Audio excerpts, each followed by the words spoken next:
Hello, I'm Elise Vance, the author of the channel Borrowed Lives, and I offer you fascinating stories. Like and subscribe to my channel. The night his biotech startup crashed, Julian locked himself in the laboratory office and shouted for me to clear out my locker and never come back. I packed my belongings into a single canvas tote without uttering a word and headed for the heavy steel exit doors. But as soon as my boot struck the threshold, a clear, silent murmur resonated from deep within my core. "Don't walk out, Elena. He's going to fix this. Stay by his side." I froze instantly, turning to face a man standing on the edge of utter self-destruction. In his left hand, he held a pressurized vial of industrial sedative. His eyes were totally drained of life. I dropped my tote to the concrete floor. "I'm expecting," I said, my voice steady and cold. "Do you want this child?" His pupils dilated in sheer shock. The glass vial slipped right through his fingers. I had been paired with Julian for 4 years, starting back when his medical research firm was valued at tens of millions. People in the industry called me Julian's research assistant. Some phrased it politely, labeling me his shadow or his primary analyst. Others were vicious, calling me a gilded pet he kept on a stipend. I never bothered arguing with those labels. But tonight, when he ordered me out, I had accepted that my time was up too. The inner voice spoke again, gentle as a toddler, yet carrying an unsettling authority. "He will reconstruct the entire operation. If you abandon him tonight, we lose every asset." I looked down at my lab coat. My waist was entirely trim. Nothing gave me away.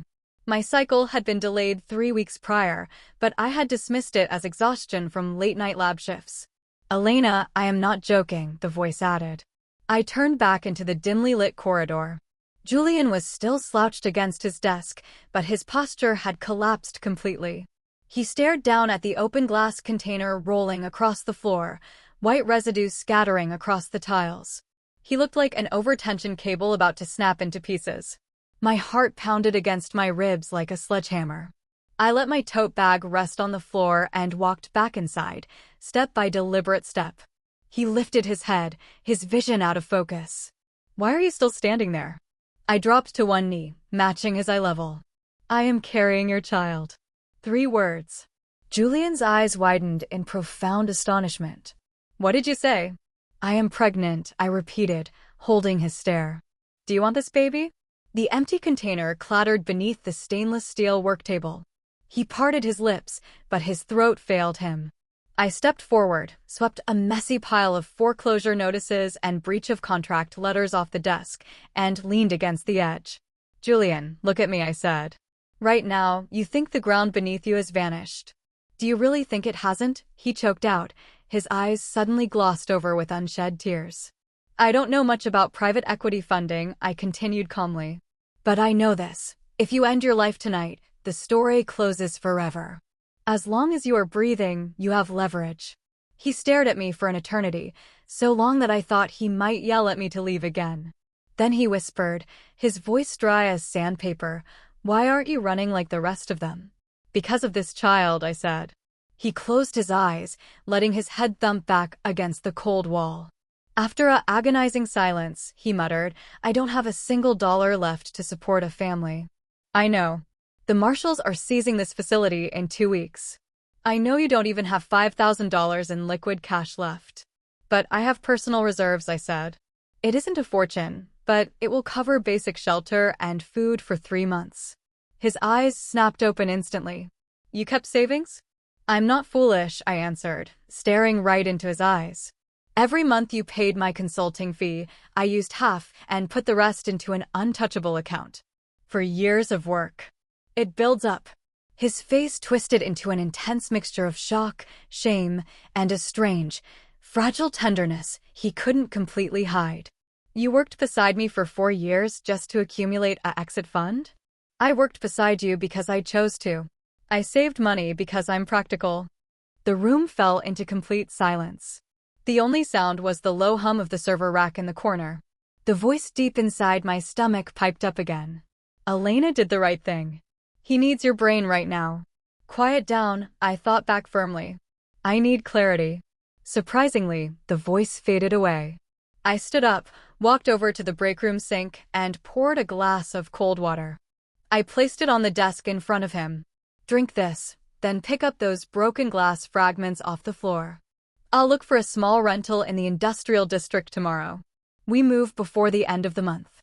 If you still want to destroy yourself after that, I won't physically block you, but you will wait until I deliver this child."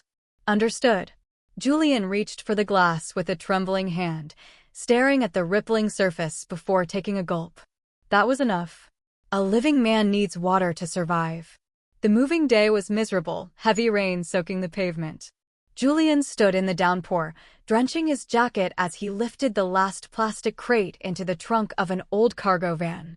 The apartment I secured was located on the east side in a decaying concrete complex. 4th floor, no elevator.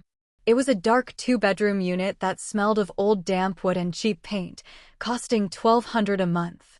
He stood on the threshold, staring at the peeling trim and the rusted window frame, his face completely devoid of life. I dragged our bags inside and immediately pulled out a rag to sanitize the kitchen counters. "Don't just stand there like a ghost.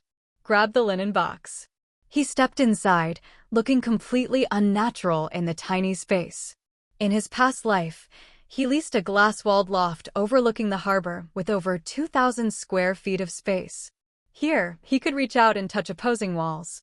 "Kitchen is to the left, washroom is down the hall," I instructed. "You take the smaller back room. I'm taking the front one near the door." "Why do you get the primary bedroom?" "Because my bladder forces me out of bed 4 times every night now." He paused, a flicker of genuine concern softening his eyes. "The physical symptoms are hitting you already?" "Yes." I spent 20 minutes dry heaving at dawn. A strange expression washed over his face, his lips moving as if to offer a comfort he didn't know how to phrase, but he stayed silent. For the first 2 weeks, our living arrangement was tense and awkward. He didn't start conversations, and I didn't probe. He stayed locked in his room, conducting quiet phone calls that grew shorter and more frantic until they ceased entirely. I knew he was trying to secure seed capital for his microimplant patents, but news of a corporate collapse travels at light speed. The investors who used to buy him expensive dinners were suddenly unreachable. One night, around 2 a.m., I got up to drink some tea and spotted him leaning over the tiny metal fire escape, smoking a cheap cigarette. A pile of ash lay at his feet. I placed a mug of warm water near his elbow and turned to leave. "Elena," he called out softly. I paused. It was the first time in weeks he had used my actual name instead of professional titles or avoiding address altogether. "Do you regret staying?" "Regret what?" "Not walking out into the night when I told you to." I leaned against the rusted doorframe. "Do you regret dropping that vial?" He fell completely silent. "If you don't, then stop asking pointless questions." I walked back to my room and pulled the blanket over my shoulders. As I stared at the dark plaster ceiling, the quiet voice in my belly whispered, "Elena, he got an email today. A broker wants to buy his initial research rights on the titanium sensor array for a fraction of its value." I adjusted my position. "Is that patent critical?" I asked mentally. "Extremely. The FDA clearance pathway is already 60% complete. It's going to be worth millions once the clinical trials update next month. He cannot sign it away." "How can you know that?" "I just do." The child's voice always felt completely surreal, like a lucid dream I couldn't wake up from. But the previous times it had spoken, it had been dead right. It had kept Julian alive. It had stopped him from liquidating his secondary lab equipment to a predatory liquidator who tried to scuttle his assets. So this time, I chose to trust it without reservation. The next morning, Julian was pacing in the narrow living room with his phone pressed to his ear. I stood at the stove heating soup, listening intently. "Marcus, I realize you're trying to extract me from this hole," Julian said, his brow furrowed deeply. "Just give me time to consider the titanium sensor offer." Whatever the broker on the other end said caused Julian's expression to darken violently. "I'm not being ungrateful. It's just that the valuation is an absolute joke." The broker's tone was sharp and loud enough that I could hear the agitated metallic pitch from across the room. Julian's jaw clenched so hard the muscles jumped, his knuckles turning white around the handset. He was on the very brink of snapping. I walked over, carrying a bowl of soup, and placed it on the small folding table. Eat first. He covered the phone's microphone with his palm, glaring up at me. The soup is getting cold, I said quietly. The negotiation can wait 10 minutes. He hesitated, his chest heaving, then spoke into the mic. I'll review the terms later, Marcus. I'm hanging up. He ended the call. I sat across from him. Do not sell those sensor patents. He blinked, stunned. How do you even know about that transfer? I listened to your call, I lied smoothly, picking up my spoon. You brought up those sensor arrays 6 months ago when the lab was still operational. You stated that once the FDA safety review clears, the market value would skyrocket. Liquidating them now is handing your life's work away for scrap. He stared at me, his gaze visibly shifting. It wasn't the distant look he used to give a subservient staff member. He was looking at me as an equal partner. You actually remembered those technical specs?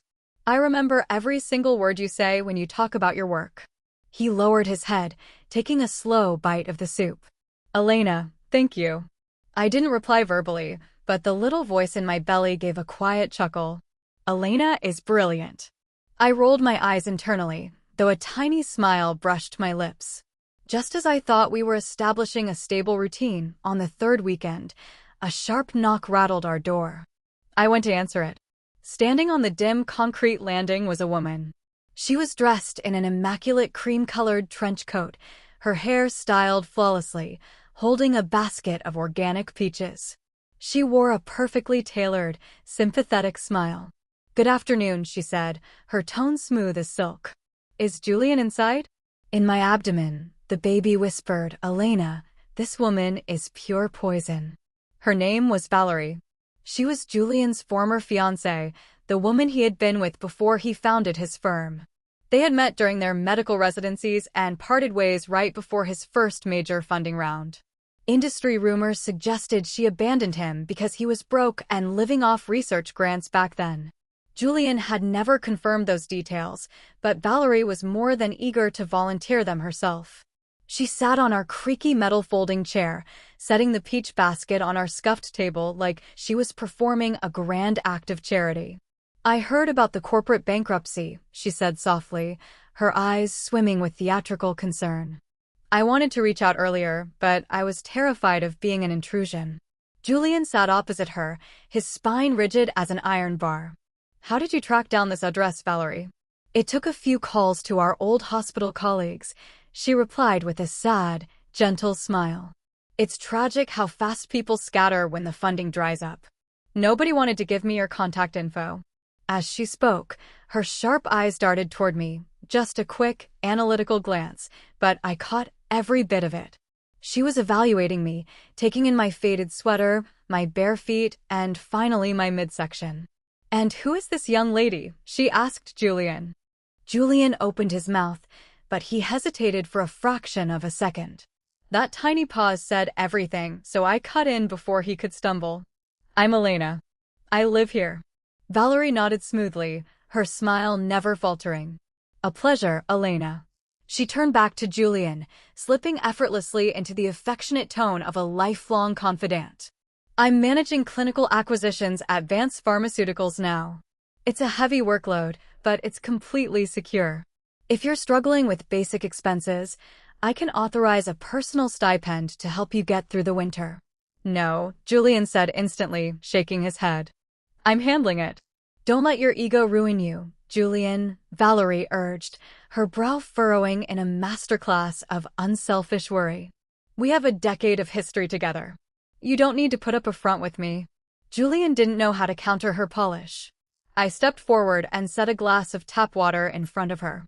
Thank you, she said, taking a dainty sip. Then her eyes locked onto mine. So, Elena, what exactly are you to Julian? She left the question hanging, waiting for me to trap myself in an awkward label. Lab hand? Assistant? Housekeeper? I am carrying his child, I stated plainly. Valerie's hand froze midair, her glass suspended inches from the table. Julian snapped his head toward me, utter shock painted across his face. A child. Valerie blinked rapidly, her porcelain smile flickering for a split second before re-anchoring. You're expecting? But you must be just past your first trimester. That's right, I replied calmly. Oh, she said, her pitch rising slightly. Congratulations. How wonderful. But her eyes betrayed her entirely.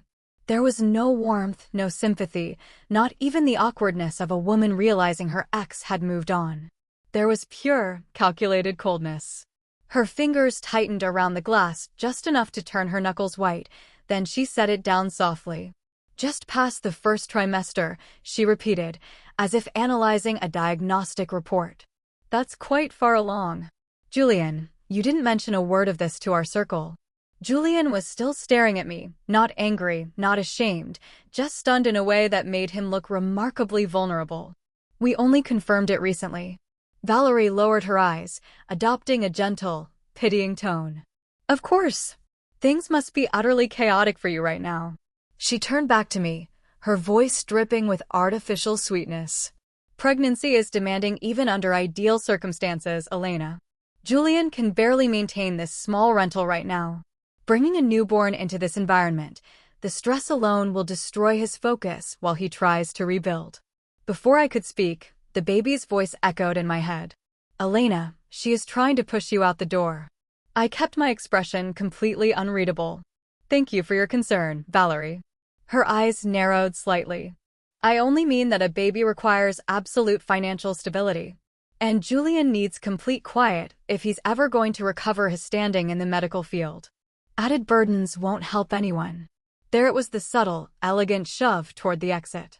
Julian's jaw tightened. Valerie, that's enough. I'm not being cruel, Julian, she said, turning to him with practiced hurt. You know how I worry about you. She reached into her basket and pulled out a peach, placing it on the scuffed counter. I remembered you used to buy these from the market near the medical school when we were working nights. Julian looked at the fruit, a brief shadow of nostalgia passing over his features. Valerie saw it immediately and leaned into the opening. I knew you before the investors, before the grand research facility, before everyone wanted a piece of your brilliance. Her eyes flicked back to me, a silent declaration of hierarchy. Not assistant, not partner, not mother. History. I picked up the peach. It was flawless, cold, and entirely out of place in our dingy kitchen beside unpaid utility bills and chipped mugs. Then why did you walk away when he was living on research grants and only return when his titanium patents hit the news? The air in the room turned to ice. Valerie's smile froze so hard it looked painful. Julian turned to me, his eyes wide. What patents? I didn't answer him yet. Valerie laughed lightly, a second too late. I have no idea what you're implying, Elena. She stood up, smoothing her tailored coat. I think I should head out. Clearly, my presence is making Elena uncomfortable. You aren't making me uncomfortable, I said, walking over to open the front door. You're just making me vigilant. For the first time since she arrived, Valerie's composure cracked, revealing pure irritation. Julian, call me at Vance Pharmaceuticals if you come to your senses. He didn't answer. The moment the door clicked shut, the inner voice chimed in. Elena, inspect the basket. I overturned the woven basket onto the table. Peaches rolled across the laminate. Hidden beneath the paper lining at the bottom was a crisp white business card. Valerie Vance, Director of Clinical Acquisitions, Vance Pharma. On the back, written in blue ink, was a name, Marcus, followed by a time, Friday, 10 a.m. Julian snatched the card. His face turned thunderous. She works directly under the executive team at Vance? She never told me that. Because Marcus is her buyer, I said simply. Do you know who actually owns his brokerage firm? He stared at the card, realization dawning like a cold shadow. Vance Pharmaceuticals. They've been trying to buy out my sensor research for 2 years. I took the card from his trembling fingers and tucked it into an old metal tin where I kept our vital documents, rent receipts, medical results, patent filings. She didn't come here to offer you a lifeline, Julian. She came to install a collar wrapped in silk. That night, Marcus called Julian again. I was washing the soup bowls at the sink.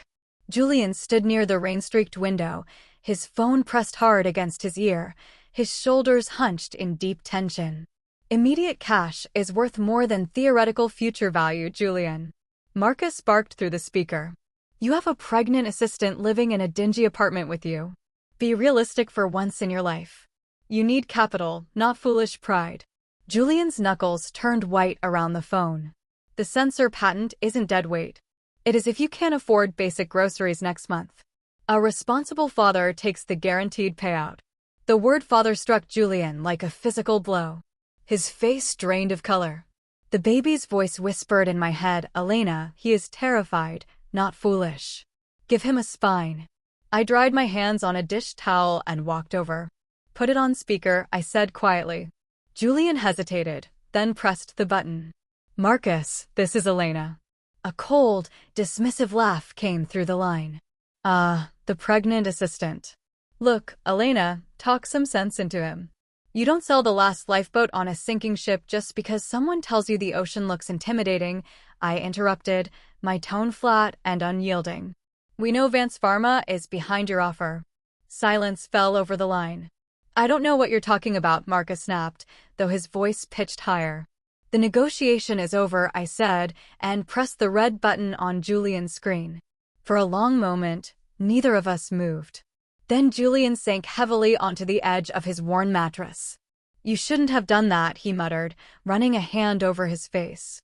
He's going to squeeze us harder now. Good, I replied. People who squeeze hard leave fingerprints. Julian looked up at me, something shifting in his eyes, the hollow emptiness replaced by a faint, glowing spark of fight. Over the next 3 days, I began digging. I didn't have high-tech tools. I was exhausted, nauseous, and dealing with morning sickness that made the smell of old coffee unbearable. But I had Julian's old laptop, public patent registry databases, and an unborn child who seemed to kick every time I stumbled onto a crucial detail. I traced the shell company Marcus represented back to a subsidiary controlled entirely by Vance Pharmaceuticals, the very corporate giant where Valerie held her executive director post. The titanium sensor array patents were the final piece Vance needed to secure a massive federal medical grant. If Julian held on to them until the FDA cleared the next testing phase, the value wouldn't just double, it would make him a major player in medical tech once again. I printed the corporate filings, ownership trees, and financial links, filing every page safely inside our metal tin. On Thursday afternoon, Valerie returned. She didn't knock softly this time. She brought a bag of high-end organic groceries, designer prenatal vitamins, and a pair of tiny, expensive yellow booties. The sight of those booties made my blood run cold.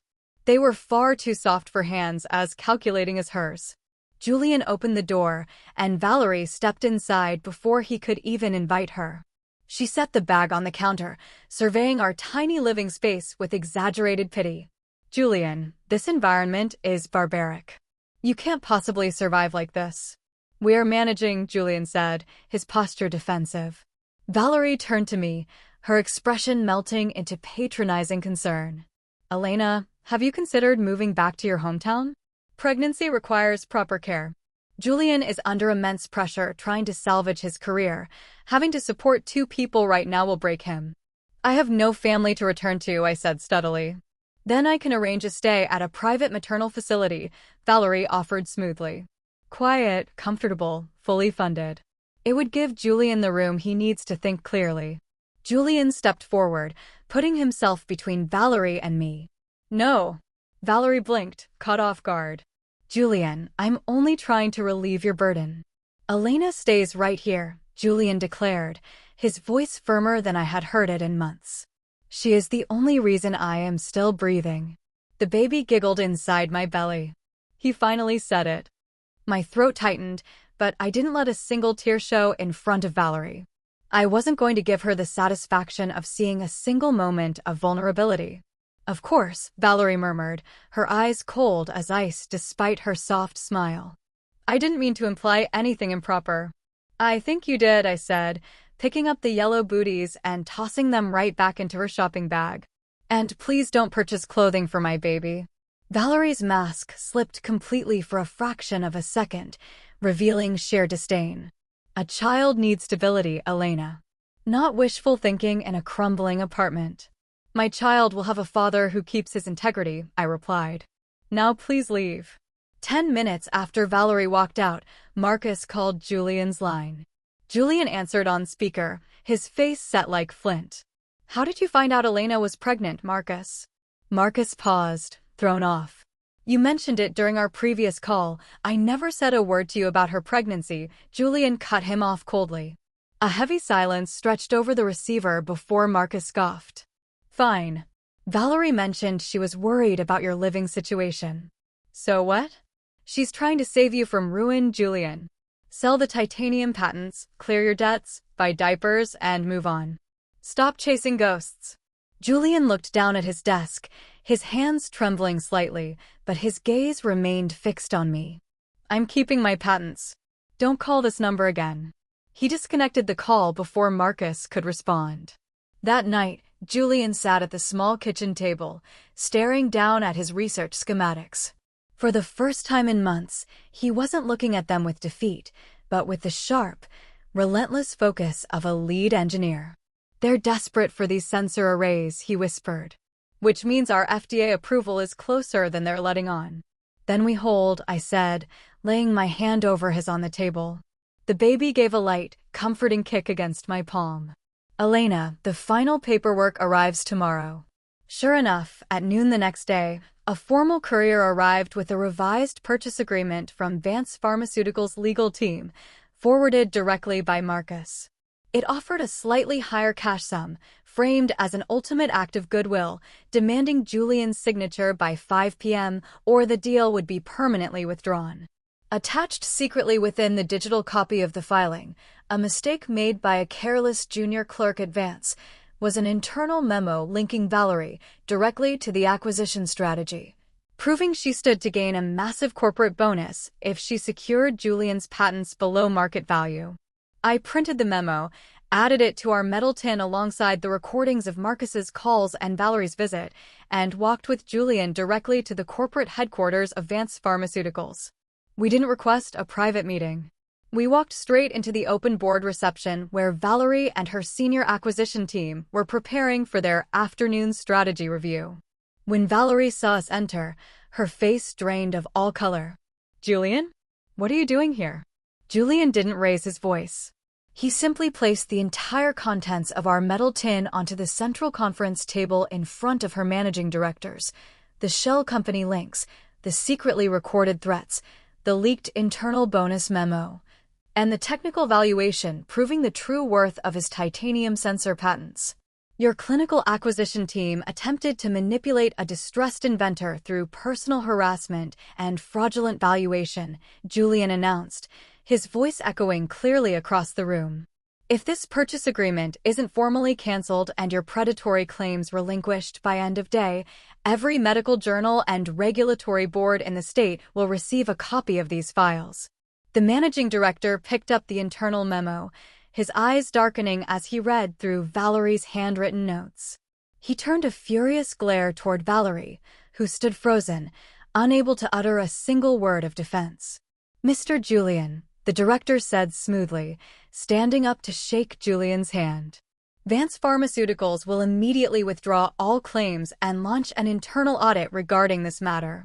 By the following week, Valerie was quietly terminated from her position for corporate ethics violations, her reputation in the biomedical industry completely shattered.